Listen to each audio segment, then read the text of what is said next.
दिल्ली के उद्योग नगर Kasa royal banquet में उभरती हुई लेखिका मंजू माही मुंतजिर द्वारा लिखित पुस्तक अकेले में अकेलेपन से काव्य संग्रह का विमोचन हुआ, जिसमें देश के विभिन्न राज्यों से आए कवियों ने कविताओं के माध्यम से जीता लोगों का दिल। आज की युवा पीढ़ी में फोन का क्रेज इतना बढ़ गया है कि वह अपने हिंदी साहित्य से कोसों दूर दिखाई पड़ते हैं। बच्चों से लेकर युवाओं तक, क्या महिलाएं क्या युवक, सभी फोन में व्यस्त रहते हैं। ऐसे में हिंदी साहित्य की अमूल्य धरोहर को सुरक्षित रखना बड़ा मुश्किल प्रतीत होता है। लेकिन इसी क्षेत्र में कुछ ऐसी बेटियां भी हैं जो हिंदी साहित्य का परचम लहराने का काम कर रही है। उन्हीं में से एक नाम आता है मंगोलपुरी में रहने वाली प्रसिद्ध समाजसेवी राम कुमार भगत जी की बिटिया मंजू माही मुंतजिर का, जिन्होंने दिखा दिया इच्छाशक्ति और हिंदी साहित्य के प्रति लगाव। अगर लगाव हो तो बड़ी से बड़ी मंजिल को पाया जा सकता है, जिसका जीता जागता उदाहरण उनके द्वारा लिखित अकेले में अकेलेपन से रचित काव्य संग्रह है। बहुत ही कम उम्र में इतनी बड़ी उपलब्धि पा लेना हर किसी के बस की बात नहीं होती। पूरा जीवन निकल जाता है लेकिन एक पुस्तक का विमोचन नहीं हो पाता। जहां एक तरफ समाज में आज भी बेटियों को बोझ समझा जाता है, उन लोगों को मुंहतोड़ जवाब देते हुए मंजू माही ने दिखा दिया कि बेटी बेटों से कम नहीं है, सिर्फ उनकी प्रतिभा को निखारने की आवश्यकता है और यह श्रेय उनके माता पिता को जाता है। मंजू माही बचपन से ही धार्मिक माहौल में पली बड़ी। उनके पिता श्री राम कुमार भगत जी एवं माता ओमवती जी के संस्कार उनमें साफ तौर पर देखे जा सकते हैं। जय संतोषी माता मंदिर के संस्थापक पुजारी राम कुमार भगत जी को देवी मां संतोषी का आशीर्वाद प्राप्त है, जिसके फलस्वरूप उनके आंगन में एक ऐसी बेटी आई जिसने दिल्ली नहीं बल्कि पूरे देश और विश्व में उनका नाम रोशन कर दिया। बहुत ही कम उम्र में मंजू माही की प्रतिभा का लोहा दुनिया ने माना, जिसके फलस्वरूप बीते शनिवार उनके द्वारा लिखित काव्य संग्रह अकेले में अकेलेपन से का भव्य विमोचन हुआ, जिसमें भारत के कई प्रदेशों से आए जाने माने कवियों ने कविताओं के माध्यम से अपना आशीर्वाद मंजू माही मुंतजिर को दिया। इस अवसर पर क्षेत्र के गणमान्य लोगों ने अपनी उपस्थिति दर्शाई। दूर हो जाऊंगी एक रोज तेरे दर से, चाह कर भी ना हटा सकोगे नजर से। आज दिख रही है जो हरियाली तुम्हें, आज दिख रही है जो हरियाली तुम्हें, एक एक पत्ता गिर जाएगा शजर से। मैं चिड़ैया हूँ मुझे पंखों की उड़ान चाहिए, मैं चिड़ैया हूँ मुझे पंखों की उड़ान चाहिए। मुझे अपनी एक अलग पहचान चाहिए, न करो कैद किसी पिंजरे में मुझे कुआं नहीं पूरा आसमान चाहिए। मेरा नाम मंजू है और मैं माही मुंतजिर के नाम से लिखती हूँ। बहुत लोगों को मुंतजिर का नाम मतलब नहीं पता। मुंतजिर का मतलब है इंतज़ार में। मुझे भी अपने जीवन में बहुत सारी चीज़ों का इंतज़ार रहा है जो अब तक भी नहीं मिली। धीरे धीरे शायद अब के बाद मिलना शुरू हो जाए। तो मैंने एमए की है समाजशास्त्र से। बाय प्रोफेशनल मैं एडवोकेट हूँ। 30 हज़ारी में प्रैक्टिस कर रही हूँ और साथ ही मैं यूपीएससी गवर्नमेंट जॉब की भी तैयारी कर रही हूँ। Thank you ma'am. और किताब लिखने का सफ़र कहूँ तो पहले जब तक मैं कॉलेज समय में थी, मेरी साहित्य में सच में कोई रुचि नहीं थी, सच में नहीं थी। लेकिन जब मैंने अपनी यूपीएससी की तैयारी करनी स्टार्ट की और उस समय मैं अपने परिवार से जब अलग रह के पढ़ना स्टार्ट किया, तो वो कहीं ना कहीं मुझे एक अकेलापन दिया, जिसमें मैं अकेली नहीं थी, परिपूर्ण थी। उसमें मैंने माना ही नहीं खुद को कि मैं अकेली थी, क्योंकि मैं मानती हूँ जब इंसान अकेला होता है वो स्वतः परिपूर्ण होता है, वो सबसे ज़्यादा अपने साथ होता है। उसी समय जब मैंने तथ्यों पे गौर करना शुरू किया, तब मैंने देखा कि हाँ, बहुत सारी ऐसी चीज़ें हैं जिन पे लिखा जाता है। और मुझे सच कहूँ तो लिखना नहीं आता, बस मैं अपने मन के भाव लिखती हूँ। और मैं पहले सिर्फ अपनी डायरी मेंटेन करती थी स्टडी के रिगार्डिंग। धीरे धीरे वो शब्द कहाँ कैसे क्या बने मुझे खुद भी नहीं पता। माँ शारदे की कृपा हुई और खुद ब खुद वो शायद काव्य संग्रह का रूप ले लिया उन शब्दों ने। नारी हूँ, मेरी एक रचना है हाँ मैं नारी हूँ। हाँ मैं नारी हूँ, कभी समुद्र सी खारी हूँ। हाँ मैं नारी हूँ, कभी समुद्र सी खारी हूँ। कहीं काल रात अंधियारी में, कभी बेरंग सारी हूँ।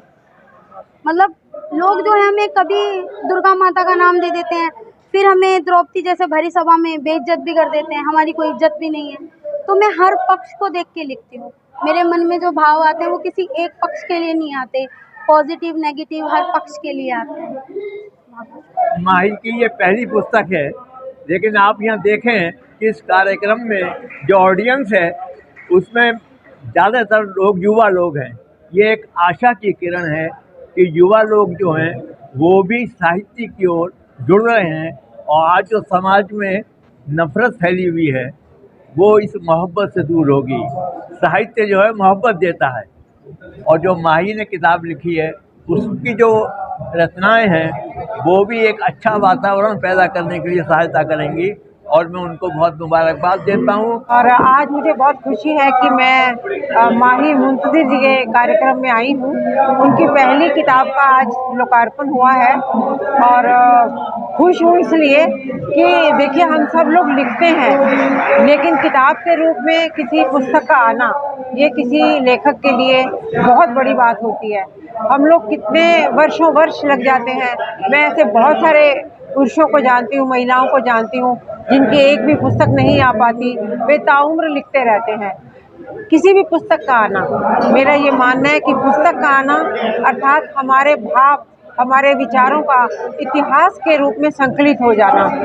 जब ये विचार एक पुस्तक के रूप में आते हैं तो ये पुस्तकें विश्वविद्यालयों में जाती हैं, विद्यालयों में जाती हैं, और आप ये मानिए अगर ये पुस्तकें शब्द मायने ना रखते होते तो आज हम ना तुलसीदास को याद करते, ना मिल्टन जी को याद करते, ना वाल्मीकि को याद रखते।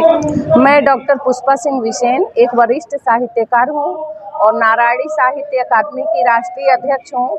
इसके संस्थापक प्रोफेसर नामवर सिंह जी हैं, और आज के माही मुंतज़िर की पुस्तक के बारे में कहना चाहूँगी कि इनकी बहुत सारी कविताएं नारी चेतना को लेकर हैं।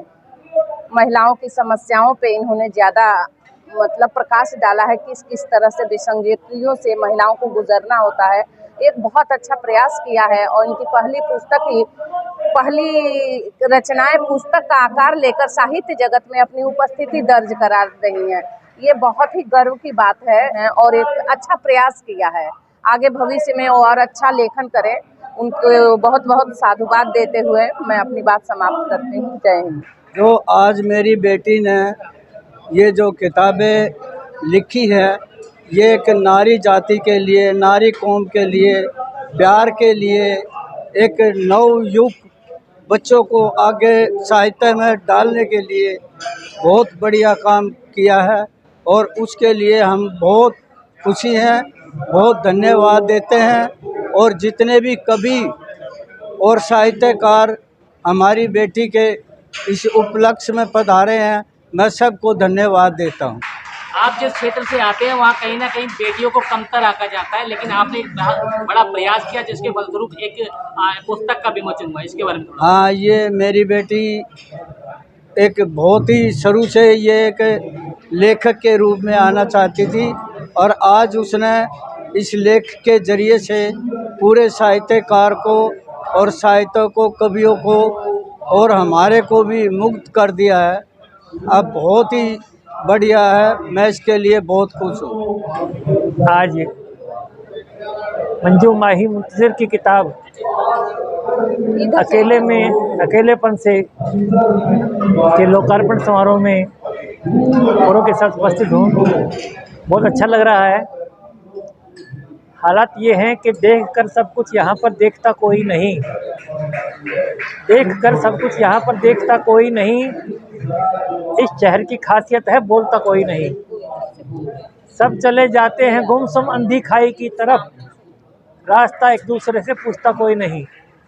लेकिन एक अच्छी शुरुआत की है मंजू माही मुंतज़िर ने ये किया है कि अकेलेपन